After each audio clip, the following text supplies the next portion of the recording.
the Scottish First Division. Wow, that is where I could be starting next year, because in FIFA 13 they are bringing in the Scottish First Division, and they are also bringing in the Turkish Premier League, which is really cool. And as you know, I will be doing a career mode next year, and I am going to go on a proper journeyman one and try to win absolutely every single tournament there is in the whole entire career mode. So yeah, I'll probably be starting off wherever. But anyway, less of that, because we have got a game against AC Milan and we are at home. So yeah, we started off really well. As you can see here, I don't know who has the shots. I think that one was Petric, but I'm starting to learn like what they look like. Like here, I've got the ball and I do pass it to Maxi Lopez. I recognise his hair and his boots. He has a shot. It was saved by the keeper, and then Grankvist, this centre back, was there to put us 1-0 up, and I just went balmy. I was just like, oh my god, we've actually taken the lead against AC Milan. And then we came back in the 22nd minute. I was thinking, sweat it out, sweat it out, sweat it out. It didn't sweat it out, but somehow I'm not really sure how it fell to Maxi Lopez, and Maxi Lopez fired it into the bottom corner, and we were now 2-0 up against AC Milan. So what a start to the game. It's a shame they did come and burst our bubble a little bit where Luis Suarez headed it into the back of the goal and made it 1-1. I mean, when you look at the goal again, it was a bit of a soft one to concede. We really should have defended it much better. The keeper could have come, caught it, etc. But yeah, I mean, we then got another chance. I had a shot, and it was that was deflected wide of the post, and it did go out for a corner. The corner didn't come to anything, and we went into half time 2-1 up against Milan. I was thinking, what a run we are, and surely we cannot beat them. Surely it's not going to happen. And unfortunately I was right, because, you know, Zlatan Ibrahimovic picked up the ball from Clarence Seedorf. What a legend he is. He's leaving AC Milan. Such a shame to hear, but he's staying in football, which is really nice to see. He says he wants a new challenge. What that is, who knows? But yeah, it was now 2-2 in the second half, and that is quite frustrating. And it was made even more frustrating in the 71st minute when they broke through, but they didn't score, fortunately. And then in the 77th minute, we had a chance to sweat it out and take the lead, and we didn't sweat it out. I was so annoyed. I was like, why don't you just sweat it out? Oh, so annoying. And then I won 2 tackles here, won the ball twice. They played it upfield. I stormed upfield as fast as I could. I obviously pulled up with an injury, but I didn't care. It was the 90th minute. And I was just like, please sweat it out. Please sweat it out. We sweat it out. We will score. And that is exactly what we did. And we won the game in the 90th minute against AC Milan. I just started running all over the place. I was like, I just throwing my shirt into the crowd and all this. No, but yeah, what an end to the game that was. I mean, I won the ball in defence. You know, I sprinted forward trying to help us, and we just pulled up with an injury. But our team carried on.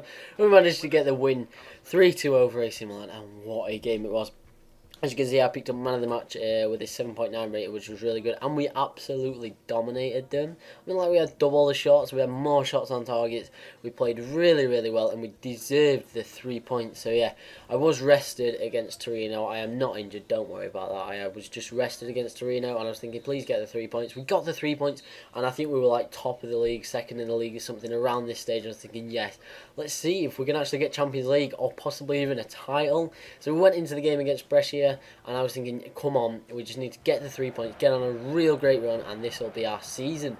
And in the 35th minute, we started off really well. I had a shot, I bent it onto the post though, and yeah, it did go out. And they managed to clear it for a throw. And then in the second half, they started really well. Daprella got the ball into the box, no tackle anywhere, and then Grankvist just went and did that. It's so annoying when it does that. I mean, why a defender can't just smash it clear in that situation, I do not know. I mean, it annoyed the living hell out of me. I was like, God, come on. So we had to get back, and we tried to get back. And in the 58th minute, I gave it to Maxi Lopez. His shot was decent, and then Petric with an awful header. I don't even know what that was, and yeah, we couldn't really get anything. In the 65th minute, I bent one round the post, and that was it. The keeper booted it out, and I just literally raged. I mean, I'm not usually a raging gamer, but we'd just beaten AC Milan. We'd then beat Torino, and yeah, we were flying high in the league, and we came up against Brescia, and we lost 1-0. And when they have one shot and none on target, and the goal being the goal that it was, and we had 5 shots, only 1 on target, 70% possession, it was just so frustrating. My players were just standing off, and I was just annoyed, basically. I was, you know, just, it was just so frustrating. So we came into the game against Sampdoria, and I played it straight off the back of it, and I was like, new game, you know, let's go for it again. And in the 11th minute, I had a shot, but it was saved by the keeper. I really should have scored. And then nothing happened until the 80th minute in the second half, where we got the ball forward, and it did fall somehow to Diamante. Diamante, we signed him for about 20 million or something in the summer. He's not scored since, but he's finally got his first goal. And I was thinking, get in. 3 points, that's exactly what we need. But some poor defending, both by me and the rest of the team, gave Polly the chance to equalise straight away, and that's exactly what I did. I was like, are you serious? They've had no chances. The minute we take the lead, they go and equalise. What the hell is happening?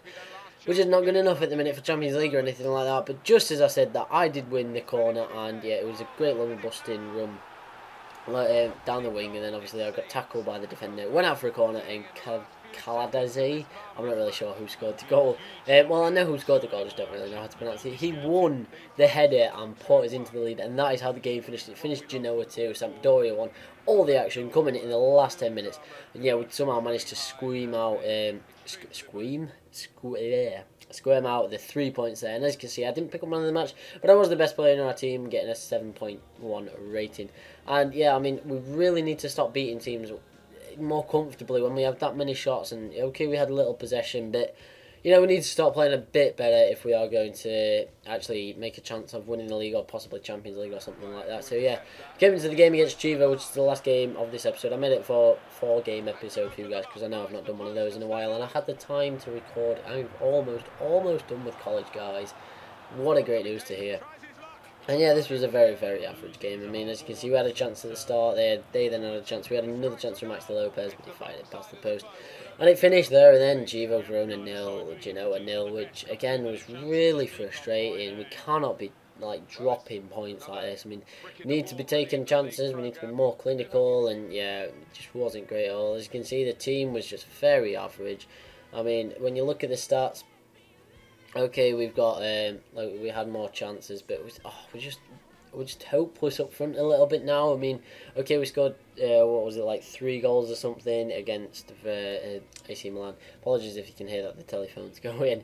I'm not sure if you can or not. So yeah, we'll just wrap up this episode now. And as you can see, we are 3rd in the table, behind AC Milan and Roma, who amazingly we've got Roma next, but unfortunately I've been rested because we are on a Wednesday, which is a midweek game, which is really frustrating. And then we've got AC Milan on the weekend after. So yeah, 2 massive games for the club. I mean, this could really decide our season. I mean, these next 2 games we could decide whether we're in the title challenge or the Champions League or the UEFA Cup or something like that. So yeah, it's really going to be an interesting end to the season, guys, and I hope you're going to be here with me watching it, because it's going to be so much better than the United career mode that I last season. Not career mode. It's going to be so much better than the United season, is what I was saying. So yeah, as always, guys, thank you so much for your support. Do not forget to leave a like and then subscribe if you haven't already. And yeah, this has been MTBSwifty. Thanks a lot for watching. See you later, guys. Peace out.